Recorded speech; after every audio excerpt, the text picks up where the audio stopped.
नमस्कार। आज हम इंसानियत की सबसे बड़ी और सबसे पुरानी जिज्ञासाओं में से एक को समझने की कोशिश करने वाले हैं। क्या हम वक्त में पीछे जा सकते हैं?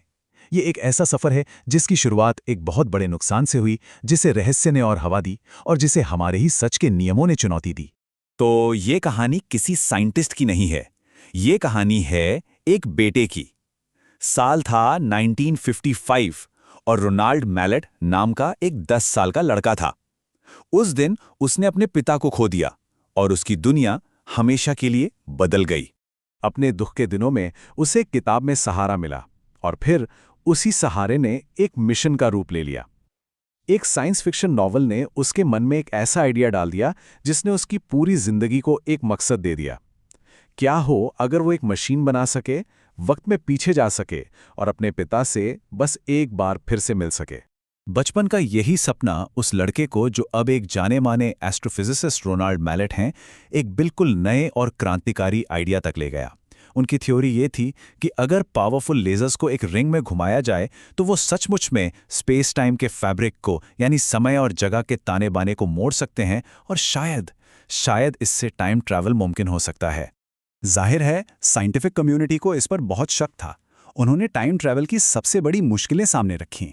एक तो अतीत में ही फंस जाने का डर, और दूसरा एक ऐसे पैराडॉक्स यानी विरोधाभास को बनाने का खतरा जो हमारी पूरी हकीकत को ही तबाह कर सकता है। और बस यहीं पर यह कहानी कुछ वक्त के लिए थम सी गई, साल 2000 तक। तो चलिए अब कहानी के अगले हिस्से में चलते हैं। साल 2000 में इंटरनेट के एक फोरम पर जॉन टाइटर नाम के एक शख्स ने एक ऐसा दावा किया जिस पर यकीन करना मुश्किल था।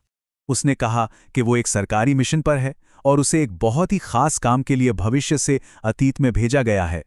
अब जो उसने अपनी जर्नी का रास्ता बताया वो बड़ा ही दिलचस्प है। उसका मेन मिशन था 1975 में जाकर एक पुराना IBM 5100 कंप्यूटर हासिल करना, जिसकी ज़रूरत भविष्य में एक बड़ी तकनीकी खराबी को ठीक करने के लिए थी। लेकिन वापस जाते हुए वो साल 2000 में अपने एक निजी काम के लिए भी रुका और फिर वो गायब हो गया। लेकिन जाने से पहले वो उस पैराडॉक्स वाली प्रॉब्लम का एक मुमकिन हल बताकर गया, एक ऐसा आइडिया जिसे उसने हाइजेनबर्ग इफेक्ट का नाम दिया। तो सवाल यह है कि अगर कोई अतीत को बदलने की कोशिश करे तो यूनिवर्स उसे कैसे संभालेगा।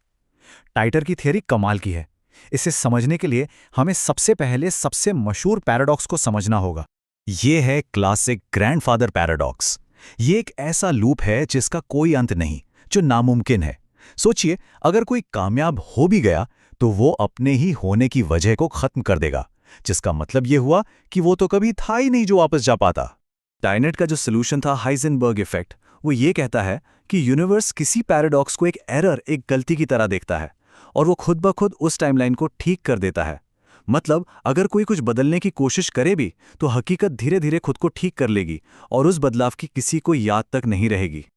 लेकिन क्या टाइम ट्रैवल हमेशा जानबूझकर ही होता है, या कभी-कभी हमारी हकीकत में ही कुछ ऐसी गड़बड़ियां हो जाती हैं जो हमें वक्त के पार ले जाती हैं? ऐसी भी कुछ घटनाएं रिकॉर्ड की गई हैं जो बताती हैं कि समय हमेशा एक सीधी लाइन में नहीं चलता। चलिए एक केस देखते हैं जो एक अमेरिकन यूनिवर्सिटी के सामने आया था। दो बच्चे खेल रहे थे कि अचानक उनके आसपास की दुनिया पूरी तरह बदल गई। जिस बिजी सड़क पर वो थे वो एकदम खाली हो गई और चारों तरफ घने ऊंचे ऊंचे लाल रंग के पेड़ उगाए जो वहां पहले कभी थे ही नहीं। और फिर अगले ही दिन सब कुछ पहले जैसा नॉर्मल था। वो लाल पेड़ गायब हो चुके थे।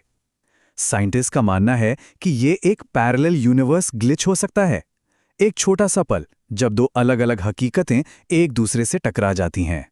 अब एक और ऐसी ही अजीब घटना पर नजर डालते हैं। साल था 1901। जगह थी फ्रांस का मशहूर पैलेस ऑफ वर्साय और वहां दो अंग्रेज महिलाएं घूम रही थीं। जैसे ही वो महल के एक खास हिस्से के पास पहुंची, उन्हें महसूस हुआ कि हवा में कुछ बदल गया है। एक कमरे के अंदर उन्होंने 18वीं सदी के कपड़े पहने लोगों को देखा और उन्होंने दावा किया कि उन्होंने रानी मैरी एंटोनियट को भी देखा, जो वहां बैठकर स्केच बना रही थी। जब वो एक गार्ड को लेकर वापस आए तो वहां कुछ भी नहीं था। देखिए, ये कोई दूसरा यूनिवर्स नहीं था, ये हमारा अपना ही बीता हुआ कल था जो कुछ पलों के लिए आज में दिख गया था। और इसी घटना को टाइम स्लिप कहते हैं। तो यहाँ इन दोनों चीजों के बीच का फर्क समझना बहुत जरूरी है।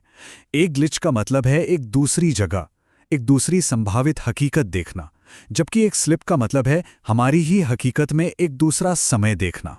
तो एक बेटे के सपने से लेकर एक सैनिक की अजीब कहानी तक और हमारी हकीकत में होने वाली इन गड़बड़ियों तक, ये सारी बातें हमें ये सोचने पर मजबूर करती हैं कि क्या समय वाकई उतना सीधा और सरल है जितना हम समझते हैं। और ये हमें एक आखिरी और बहुत ही गहरे सवाल पर लाकर खड़ा कर देता है। समय हमेशा देखने वाले के लिए आगे ही बढ़ता है। तो अगर कोई बीते हुए कल की यात्रा करे तो वो यात्रा उस बीते हुए कल को उसका अगला डेस्टिनेशन बना देती है। तो क्या वो अब भी अतीत है या फिर वो एक अलग तरह का भविष्य बन गया है? ये सोचने वाली बात है।